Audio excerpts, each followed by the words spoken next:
Salve, tudo bem? Aqui Diego Baroni, usando a magia do YouTube para falar dessa série fantástica, pelo menos eu gosto, né? Não é uma unanimidade, muita gente reclama, eu tenho umas reclamações para fazer também, mas The Witcher ganhou mais uma temporada na Netflix e a gente tá aqui para resenhar com spoilers, então você foi avisado e foi avisada e vamos em frente. Se você quer receber esses spoilers, pode continuar. Se não, depois que você assistir, não esqueça de voltar aqui e já se inscreva no canal da Mix no YouTube para você não perder nenhum dos vídeos, não só aqui do Drops Mix Cultura Pop, mas de todo o conteúdo que a Mix faz para você o tempo todo aqui no YouTube.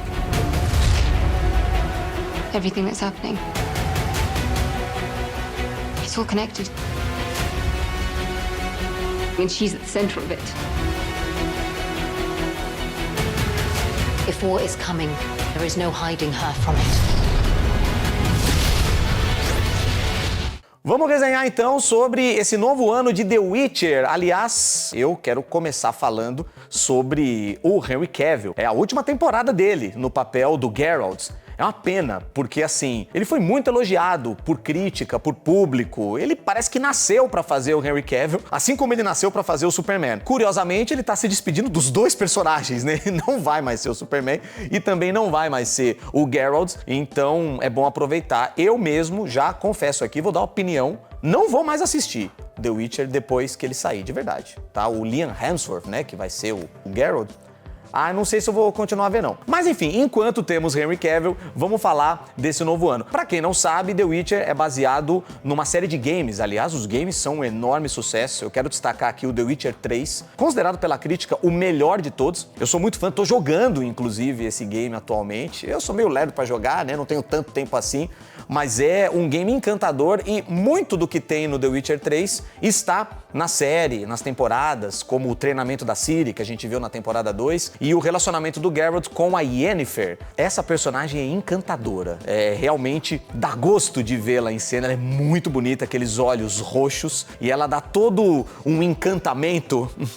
Ela é uma maga, enfim, ela dá realmente uma magia boa pra você se interessar em ver a série, e ela forma um belíssimo casal com o Geralt. Eles vivem brigando, né? Vivem em pé de guerra e tudo, mas é um relacionamento muito legal de ver nas temporadas, e nessa terceira temporada é realmente interessante. Vamos falar sobre isso. A série da Netflix é baseada também numa série de livros de The Witcher, que criou todo um universo expandido que vai além dos games, e esses livros fazem um enorme sucesso em todo o planeta. É muito legal, vale a pena você dar uma lida, se é que você já não tá lendo. Pra situar você também no gênero, se você tá descobrindo The Witcher agora, acho que deu um pouco pra perceber já, mas pra mim, The Witcher é uma mistura de Game of Thrones com O Senhor dos Anéis. Então tem aquele lado político, né, dos reinos querendo dominar toda a região, e tem um reino maior ali, que é Nilfgaard, que são os imperadores ali, querem dominar geral, e você tem o lado da magia, o lado dos bruxos, dos elfos, e aí lembra bastante Senhor dos Anéis. The Witcher nada mais é do que as andanças do bruxo Geralt, o Lobo Branco, como é conhecido, em busca de trabalho. Ele, faz um inimigo ali, ele resolve um problema aqui, ganha um trocado. Aliás, na primeira temporada viralizou uma música, né? Não sei se você vai lembrar, a gente vai colocar aqui, dê um trocado pro seu bruxo.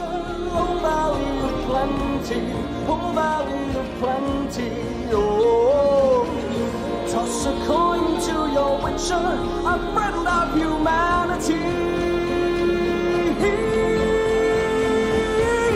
Toss a coin to your witcher, oh valley of plenty. Aliás, o bardo chamado Jaskier é o alívio cômico da série. Eu adoro aquele personagem. Ele é inspirado num personagem parecido dos games e o ator faz um trabalho brilhante. Ele é realmente divertido, meio atrapalhado, e ele faz músicas incríveis que ajudam a contar a história e tem um certo deboche também. Ele tá sempre ali ao lado do Geralt. Eles se desentendem em alguns momentos, mas ele é um aliado leal e isso vai ser provado na terceira temporada. A gente já vai chegar lá. Explicando um pouquinho pra você do universo de The Witcher, existem várias criaturas, várias espécies no mundo que a gente conhece na série, muito por conta de um evento que aconteceu milhares de anos atrás, chamado de Conjunção de Esferas. O que aconteceu? Dimensões se juntaram à nossa dimensão, no caso, esse mundo, e as criaturas acabaram vindo parar aqui na nossa existência, na nossa dimensão, por terem os seus mundos destruídos. E por isso que existem várias espécies. Então você tem os elfos, você tem os humanos, você tem os magos e você tem criaturas também das trevas que precisavam ter ficado lá no mundo delas, mas isso não aconteceu por conta dessa conjunção. O Geralt, ele é um bruxo, na verdade foi transformado em bruxo contra a vontade dele, foi afastado da mãe, acabou sendo vendido também, transformado em bruxo. E o bruxo, quando ele ganha os poderes, ele passa por uma série de consequências. Uma delas é não poder ser pai. A história dele tem um paralelo com a Yennefer, e eu acho que por isso que eles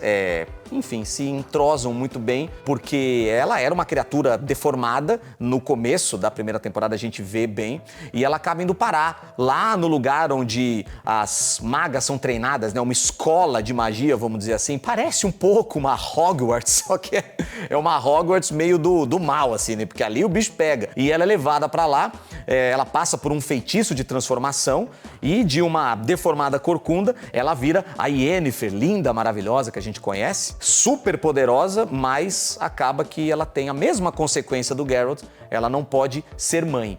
E os caminhos dos dois acabam se encontrando no meio da primeira temporada, e é muito legal de ver os encontros e desencontros dos dois, a evolução dos personagens, principalmente da Yennefer, e tudo que ela vai aprontar também na primeira temporada, porque ela tem um papel extremamente importante, de uma renegada, de uma maga que não é muito bem-vinda no início. Ela acaba resolvendo toda a guerra que acontece na primeira temporada, tem atitudes um tanto quanto drásticas, né? Ela usa um poder do fogo, que é devastador, e acaba, sabe, incendiando tudo. Eles ganham a guerra, mas acaba gerando consequências quase que irreversíveis, não só na comunidade dela, mas pro próprio Geralt, né, que fica sempre com aquela desconfiança em relação a Yennefer. Na primeira temporada, a gente acaba tendo algumas histórias soltas do Geralt. Inclusive, tem alguns episódios que são até meio cansativos, assim, e aqui fica um alerta. The Witcher não tem um ritmo tão intenso, sabe? Alguns episódios vão te dar um pouco de sono, você vai querer passar logo por ele pra ir pro próximo, sabe? Alguns fillers, que os fãs acabam chamando, né? Aqueles episódios que não tem tanto a ver com a história principal, mas fazem parte da trama pra você até entender as motivações do personagem e tudo. Só que a primeira temporada, ela tem uma coisa temporal, né? O Geralt tá numa linha do tempo, e a personagem que é talvez a mais importante de toda a trama, a Cirilla, ela tá num tempo diferente, ela tá lá no futuro. É aquela técnica que algumas séries têm, Arrow, por exemplo, tem isso, né? De você mostrar duas linhas do tempo na mesma trama, nos mesmos episódios. É interessante de ver, e aos pouquinhos a estrada do Geralt vai se encontrando com a estrada da Cirilla, até a gente culminar no final da primeira temporada. Só que para isso eu preciso explicar uma coisa que é bastante confusa na série, que é a Lei da Surpresa, que vai justamente definir o futuro do Geralt com a Ciri e o porquê que essa personagem é tão importante para toda a trama. Bom, vamos tentar explicar então o que é a Lei da Surpresa, que está presente em toda a mitologia de The Witcher. Imagina que eu salvei a sua vida. Então o que acontece? Pela Lei da Surpresa, você, por obrigação, tem que me oferecer um prêmio, algo para retribuir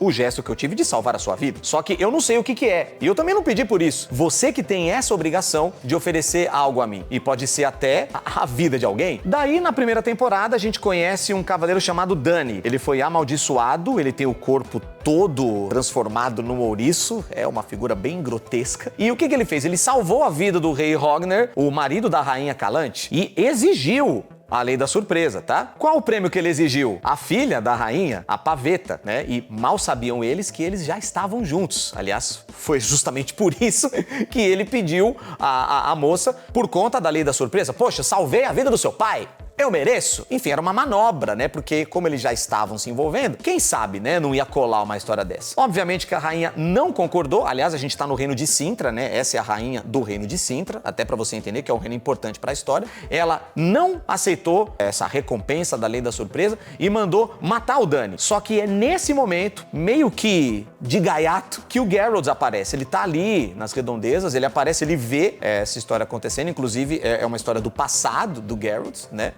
E aí ele impede, ele não deixa matarem o Dany. E aí, em retribuição, o Dany, poxa, Geralt, você salvou minha vida. Então, eu te devo algo. Eu ofereço a lei da surpresa pra você. O que ele oferece? A filha dele, a filha do Dany. Por quê? Porque o Dany e a Pavetta, como eu disse, já estavam juntos e tem um bebê. Sim, ela engravidou de uma menina chamada Cirilla, exatamente, a Ciri. Então, essa bebê foi oferecida ao Geralt pela lei da surpresa. O Geralt se recusou e seguiu o caminho de bruxo dele. E é justamente no final da primeira temporada que esses dois caminhos se juntam e aí a Cirilla, que tem muitas visões, a gente vai entender bem aqui quem ela é, ela acaba entendendo que o Geralt é o protetor dela, ele assume essa função de protetor e a primeira temporada acaba desse jeito. Então a gente entende que o segundo ano vai ser o Geralt protegendo a Ciri porque ela tem algo extraordinário e a gente vai desenrolar a respeito dessa personagem. E muita gente que não conhece muito The Witcher acredita que é pai e filha. Ah, mas é a filha dele. Não é, acabei de explicar pra você que não. Mas vamos lá, vamos desenrolar mais sobre The Witcher aqui. Na segunda temporada, a gente acaba acompanhando o treinamento da Ciri, porque ela tem aqueles poderes todos, ela não tá entendendo o que tá acontecendo com ela. Ela tem visões do futuro e alguns momentos de loucura, de gritos e tudo. E tem um monte de gente atrás dela. Então, assim, como ela é a herdeira de Cintra e ela tem sangue elfo e existe aquele conflito dos elfos com os humanos, aliás, a gente vê bastante sobre isso, a comunidade élfica exigindo o seu espaço, exigindo os seus direitos e tem Nilfgaard, que é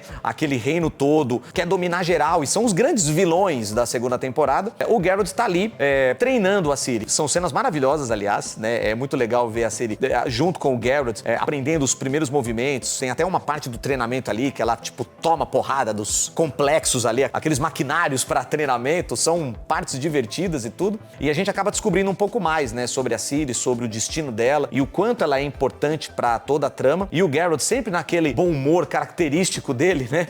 Tá sempre ali como um anjo guardião, não deixa que ninguém se aproxima dela. Nesse paralelo, a gente tem a Yennefer, que foi meio que renegada por conta do que ela fez na primeira temporada e acaba buscando um novo rumo, buscando se redimir. Ela quer ter a fertilidade de volta e tem todo aquele rolê com os dragões, o ovo de dragão que acaba dando fertilidade, acredita-se que isso pode ser possível. Ela tem essa vontade e os caminhos dela acabam se encontrando com os do Geralt de novo, eles se envolvem mais uma vez, mas é sempre aquela coisa, sabe, de se encontram e depois se afastam, porque o Geralt tem muita desconfiança dela, não quer se entregar totalmente, sabe? E ela é complicada, né? A Ciri está em Kaer Morhen, é o lar dos bruxos, e aí a gente acaba conhecendo uma série de outros bruxos, cada um com a sua característica, alguns mais amigáveis, outros nem tanto. Quase que no final da segunda temporada a gente tem uma batalha ali naquele local, porque alguns seres, alguns povos acham a localização da Ciri e todo mundo quer pegá-la, e aí tem toda aquela força-tarefa bruxa pra conseguir protegê-la, e é uma parte que vale toda a segunda temporada, realmente é uma sequência maravilhosa de se ver, que nem parece muito The Witcher, né, que como eu disse, ela é meio paradinha e tudo, mas quando tem um episódio movimentado, vale que é uma beleza.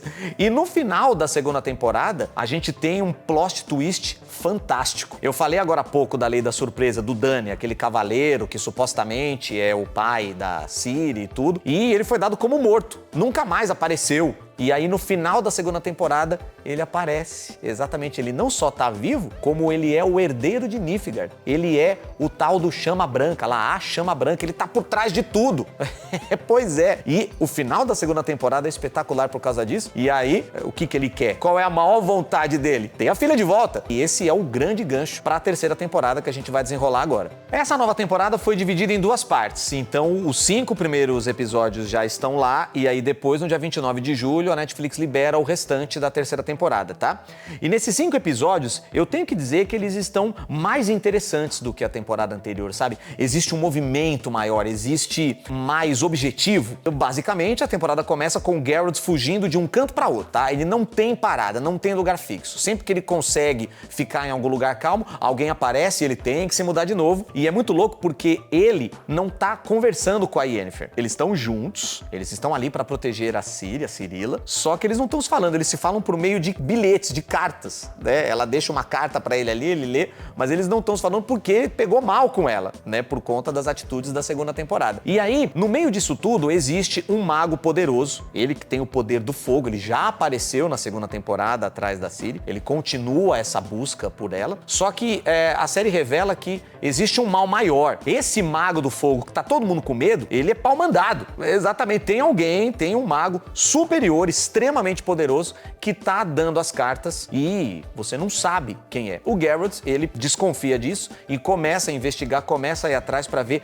quem é esse cara que tá fazendo isso e o quanto ele é perigoso. No meio dessa busca, o Geralt, claro, vai se encontrar com criaturas grotescas. Aliás, essa é uma característica da série, é maravilhoso. Desde a primeira temporada, eles são criativos nas criaturas. Aliás, isso é uma coisa que vem dos games, eu adoro, tá? São cenas incríveis e a maneira como o Geralt luta com essas criaturas, porque geralmente elas são o triplo do tamanho dele, são cenas que realmente valem. E nessa temporada tem uma cena, tem uma aranha. Aí você fala assim, Aranha. Eu já vi aranha no Senhor dos Anéis. Eu já vi aranha em Harry Potter. Grande novidade. essa aranha dessa temporada, ela é feita de corpos humanos. Consegue imaginar? Eu nunca tinha visto um negócio tão nojento na minha vida. Eles conseguiram se superar. É uma cena que vai dar um certo asco, mas é de The Witcher que a gente tá falando aqui, né? Aliás, quando a gente encontra essa criatura, essa aranha aí com corpos humanos, a gente descobre que essa pessoa, esse mago que tá atrás da Ciri, ele tá raptando meninas e fazendo experiências com elas. Justamente pra quando ele conseguir raptar a Ciri, ele conseguir explorá-la. Então, assim, o cara tá se preparando. Ele tem certeza que vai raptar a Ciri. Então, isso começa a deixar a gente meio tenso, né? Porque